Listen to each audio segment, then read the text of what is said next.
আসসালামু আলাইকুম বন্ধুগণ, কেমন আছেন সবাই? আশা করি সবাই ভালো আছেন। আজকে একটা সতর্কমূলক ভিডিও আপনাদের সামনে নিয়ে আসলাম। আমরা যে অহরহ আজকে যে আমাদের পশ্চিমবঙ্গ সরকার যে এখন বর্তমানে অন্নপূর্ণা ভাণ্ডার চালু করেছে, সবাই করছি, ঠিক আছে, ঠিক কথা, সবারই করা উচিত। বা যারা ভাবছেন করব কি করব না, ওটা আপনার পার্সোনাল ব্যাপার। কি তথ্য দিতে হবে, কেউ দ্বিধাবোধ করছেন বা কেউ বলছেন যে না অসুবিধা হবে, তো এটা আপনাদের পার্সোনাল ব্যাপার। করবেন কি করবেন না, আপনার নিজের তথ্য দিবেন কি দিবেন না, ওটা আপনাদের ব্যাপার। আপনার আপনাকে সরকার চাইছে না আপনাকে জবরদস্তি করুক। আপনার যদি প্রয়োজন পড়ে যে হ্যাঁ আমার মাসে ৩,০০০ টাকা প্রয়োজন, ৩,০০০ টাকাতে আমার অনেক কিছু হয়ে যাবে, আমি গরিব মানুষ, আমি খেটে খাওয়া মানুষ, আমার বাড়িতে ভালোভাবে খাওয়ার আসে না, বা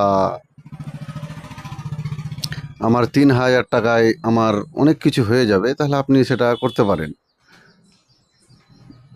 তো আরেকটা কথা বলবো যে আপনারা যখন কিছু করবেন তখন আপনাদের ডকুমেন্টসগুলো অরিজিনাল কাউকে দেবেন না। অরিজিনাল আর যাকে তাকে যেখানেই এই যে আপনারা ফিঙ্গার দিই, এই ফিঙ্গারটা দেখে শুনে দেবেন। কেননা আজকাল অনলাইনে বিভিন্ন রকম ফ্রড বেরিয়েছে। আমরা বিভিন্ন জায়গায় দেখতে পারি, যে শুনতে পাই যে হ্যাঁ আমার টাকা অ্যাকাউন্ট থেকে কেটে নিয়েছে। ব্যাংকে গিয়ে জিজ্ঞেস করি তো ব্যাংকওয়ালারা বলছে যে না, আমি তো টাকা কাটিনি, আমি তো জানি না তুমি এখান থেকে টাকা নিয়ে গেছো, তোমার টাকা তোমার তোমার উঠিয়ে নিয়েছো, আমি জানি না কিছু। কিন্তু এই যে আমরা ভুলে যাই, বা আমরা ডকুমেন্টস দিয়ে দিই, বা স্ক্যান করে নেয়, বা কেউ জেরক্স করে রেখে দেয়, বেশি রেখে দেয়। তো এইগুলো আপনাদের খেয়াল রাখতে হবে। আপনার ডকুমেন্টস আপনি নিজের কাছে রাখবেন। যেই ডকুমেন্টস যেখানে দিবেন আপনি দেখবেন যে হ্যাঁ তারা কতগুলো ডকুমেন্টস জেরক্স করছে। কেন আপনার ডকুমেন্টস নিয়ে কেউ ভুল কাজ করতে পারে, বা আপনার সমস্যার সৃষ্টি করতে পারে, বা আপনার জমানোর টাকা, অ্যাকাউন্টের টাকা সম্পূর্ণ খালি করে দিতে পারে। তো আমার বলার উদ্দেশ্য হলো এই যে আপনারা ভেবে চিন্তে যে কোনো কাজ করবেন। আপনি সরকারকে তথ্য দিবেন কি দিবেন না, অন্নপূর্ণার ফান্ডার ফর্ম ফিল আপ করবেন কি করবেন না, সেটা আপনার একান্ত পার্সোনাল ব্যাপার। আপনি অফলাইন করুন বা অনলাইন করুন, যার ক্ষেত্রে করুন, যেটা ইচ্ছা করুন, কিন্তু সতর্কতার সাথে করবেন, ভেবে চিন্তে করবেন। এটা হলো আমার বক্তব্য। আর যদি আমাদের এলাকার লোকজনকে বলছি, যদি আপনারা যদি কেউ করতে চান তাহলে আসতে পারেন আমার দোকান।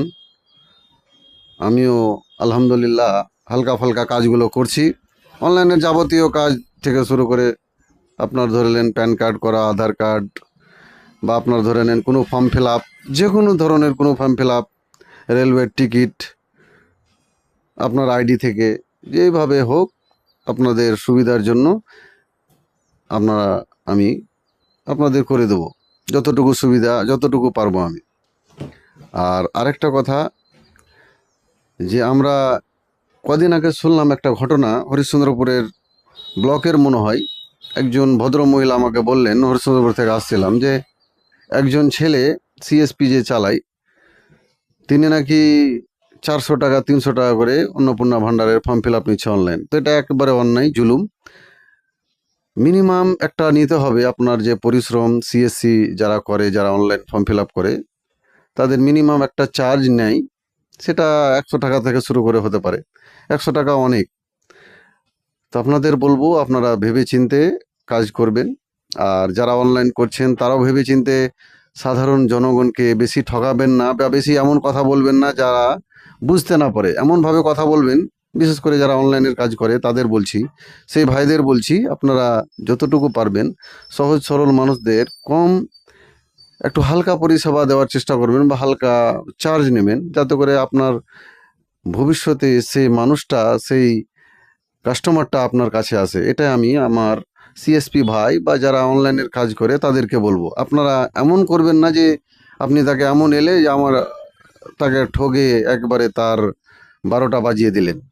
তো এইভাবে আপনাদের দয়া করে বলবো আপনারা সেগুলো করবেন না। আর যারা অনলাইন করবেন অফলাইন করবেন, দুটোই করুন, দুটোই ভালো, সরকার ভালোর জন্যই করছে। আমাদের ভেবেচিন্তে, আমাদের প্রিয় মুখ্যমন্ত্রী আমাদের শুভেন্দু অধিকারী মহাশয় তিনি উদ্যোগ নিয়েছেন, ভালো উদ্যোগ নিয়েছেন, আমাদের করা উচিত। আমি যেটা মনে করি আপনারা অফলাইন বা অনলাইন যে কোনো রুটে করতে পারেন। তো এই বলে আমার আজকে সতর্কমূলক একটা বক্তব্য আপনাদের সামনে তুলে ধরলাম। যদি ভিডিওটা ভালো লাগে তাহলে বন্ধুদের সাথে শেয়ার করবেন এবং চ্যানেলটাকে ফলো করে নেবেন এরকম আরও ভিডিও পাওয়ার জন্য। আসসালামু আলাইকুম। ভালো থাকেন সবাই, সুস্থ থাকেন সবাই।